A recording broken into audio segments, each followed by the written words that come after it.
नंदुरबार जिल्ह्यातल्या नवापूर तालुक्यातील पोल्ट्री फार्ममध्ये बर्ड फ्लूचा शिरकाव झाला। काही दिवसांपूर्वी एका पोल्ट्री फार्ममधील 150 ते 200 कोंबड्या अचानक मरण पावल्या होत्या। या पार्श्वभूमीवर पशुसंवर्धन विभागाने तात्काळ घटनास्थळी तपास करत नमुने प्रयोगशाळेत पाठवले। हे नमुने पॉझिटिव्ह आले, त्यामुळे ज्या पोल्ट्री फार्ममध्ये पॉझिटिव्ह नमुने आढळलेत त्यापासून जवळपास 1 किलोमीटर परिसरातील पोल्ट्री फार्ममधल्या कोंबड्यांची कलिंग प्रक्रिया आजपासून राबवली जाणार आहे।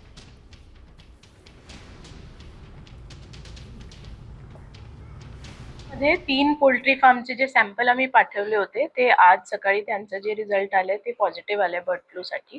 तर लगेच एक तालुकास्तरीय समिती जी सहाय्यक जिल्हाधिकारीच्या अध्यक्षतेखाली क्रिएट करण्यात आली आहे। प्रत्येक डिपार्टमेंटची जी जबाबदारी आहे ती त्यांना देण्यात आली आहे आणि तिथे एक पूर्ण क्वारंटाईन जे झोन आहे ते पण करणार आणि 5 किलोमीटर मध्ये जितके पोल्ट्री फार्म मध्ये जितके बर्ड्स आहेत त्यांचे सॅम्पल कलेक्ट करून ते पण बर्ड फ्लूसाठी आता आज आम्ही पाठवत आहोत।